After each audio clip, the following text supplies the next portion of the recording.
You spent all that money on purple shampoos, masks, and treatments, but you're still wondering why your hair looks dull and frizzy. Here's why. We're only treating what we can see, the hair itself, but we skip the foundation, the everyday habits that quietly undo all that expensive work.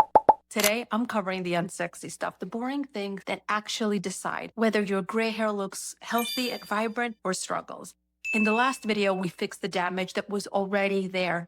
We cleaned it, we repaired it, and sealed it in. That was step one. Link below. Today, we protect that work that we did and build the foundation to support it, like the foundation of a building that supports the structure. There's no point repairing damage just to recreate it every day, unknowingly, like I was. Quick 60-second recap from the last video so this all makes sense. Gray hair becomes fragile and porous because its structure has changed. The outer layer of the hair is covered with scales. Imagine roof shingles. Those scales overlap. In our youth, they lay flat. Light reflects cleanly, smoothly, no frizz. Moisture stays locked inside the hair. With age, those shingles, they lift. They create coarse, frizzy hair. The lifted shingles, they let damage into the hair. They also let moisture escape faster. And inside the hair, more bad news. We've lost proteins that once gave hair structure, creating holes. And the pigment I once had, the color, gone. More empty space. Last video, we covered how to fix all these problems. This video covers how to protect that work and build a foundation underneath. Protect what you fixed first.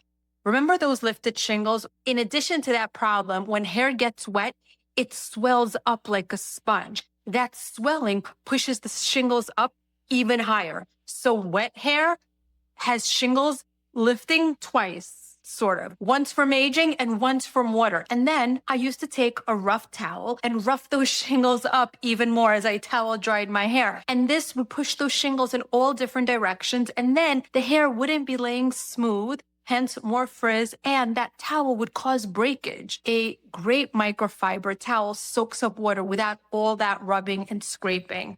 So shingles lay flat and don't get beaten up even worse.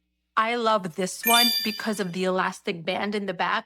It's easy to tie up and it stays put as I go make coffee and do things around the house. The next one seems extra, and I admit it is. But today I spent a lot of time blowing out this hair because I knew I was doing this video.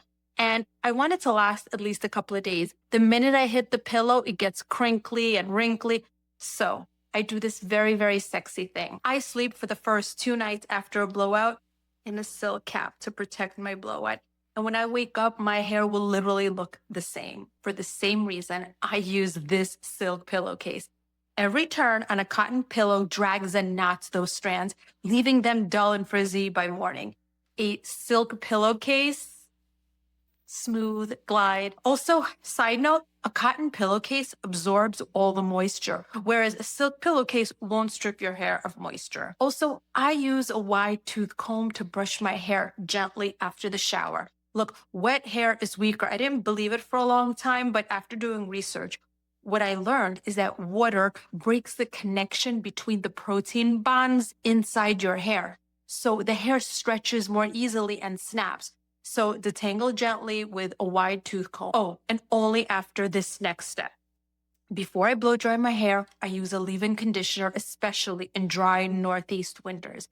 And in the winter, I also spray this on non-wash days, bringing moisture back to my hair. I use the Inner Sense Organic Leave-In Conditioner. It is lightweight, super clean ingredients, won't weigh the hair down. Now, this works on the surface. Aloe and lightweight oils coat the hair, smooth the cuticle so it reduces friction when I brush out my hair. And it'll also help the strands hold on to water longer. Then, before I apply any heat, I use this Oribe Heat and UV protection. It's lightweight and it really does give my hair a nice shine. It's unique because it's 2-in-1, both heat protection and sun protection. I don't want to have 2 different products. Now let's go to the way more important part. Build the foundation for new, healthy, strong growth. Look, plants only thrive if the soil is healthy. Similar, your hair only thrives if the scalp is healthy. Hair is healthy if your scalp is balanced, the follicles are nourished, and blood flow is strong, delivering oxygen and nutrients. So 3 things decide whether your scalp can support healthy hair. One, your scalp has a microbiome. It's basically bacteria and fungi that we need to stay in balance. When they do, they protect the follicles and keep inflammation down. Two, blood vessels in your scalp deliver oxygen and nutrients directly to your follicles.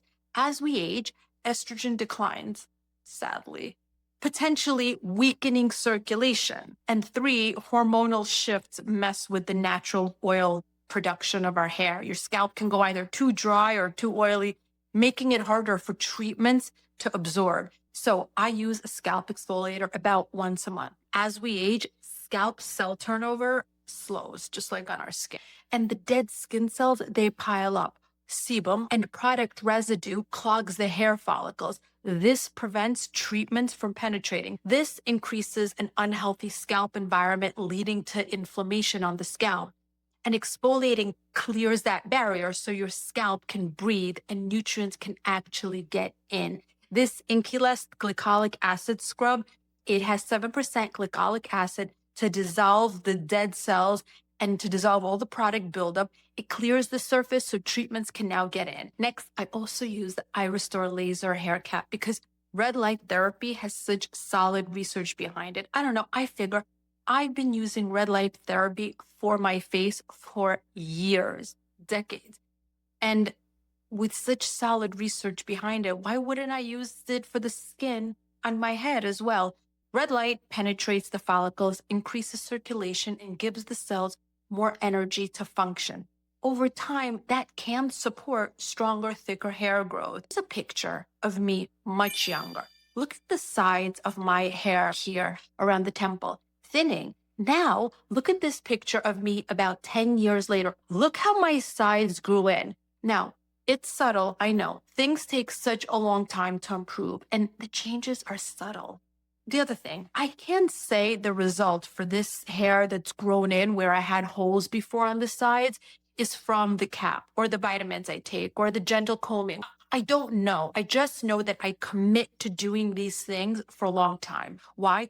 I research ingredients, I research companies, I find what I trust, and I stick with it. And the combination of everything in my routine over years gave me this result that you see in this picture. Undeniable that my hairline grew in a lot more. Next are my scalp serums. Now that the scalp is clean and the follicles are clear, I feed them with ingredients because they can finally get in.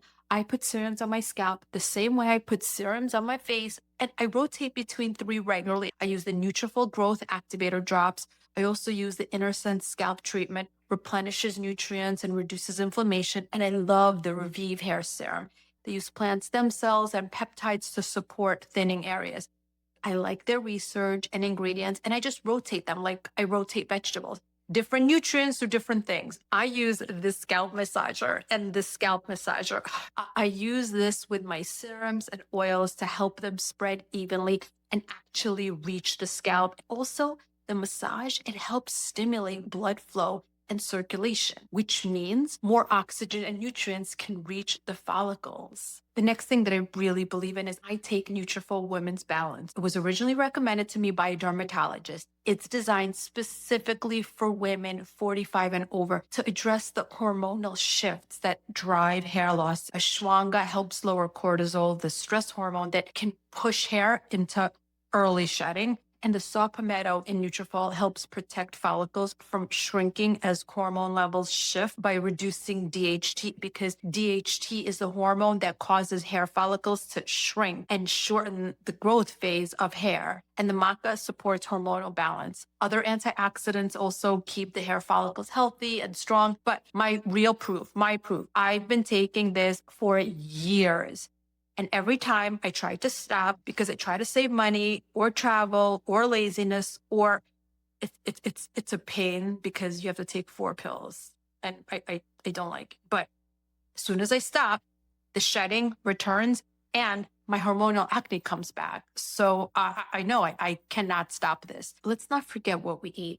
Our overall nutrition affects the quality and strength of our hair. The body is really smart. When nutrients are low, it sends protein, vitamins, and minerals to life-critical organs, and it leaves the hair for last. I also take Truvani Marine Collagen every day and have for years. Hair is made of protein. Collagen provides the raw materials, the building blocks your body uses to make that protein. Think of it like construction. You can't build a house without the lumber, and collagen is the lumber.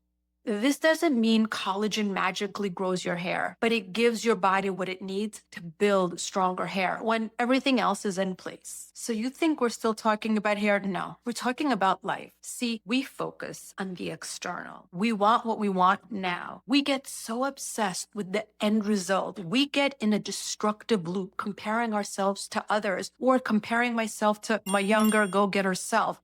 And we lose sight of what actually matters. Most of what matters isn't visible. It's working on the foundation, investing in your future self, finding patience by accepting exactly where we are today. No, not accepting, loving it exactly as it is, knowing we are each exactly where we need to be, not obsessed with one outcome, but understanding how everything intertwines. This is delayed gratification, doing the unglamorous work without immediate payoff. That's what gray hair taught me. That's the work with hair and in life. But hey, enough with the serious stuff. This next video is about gray hair fun facts. We're always so serious about hair.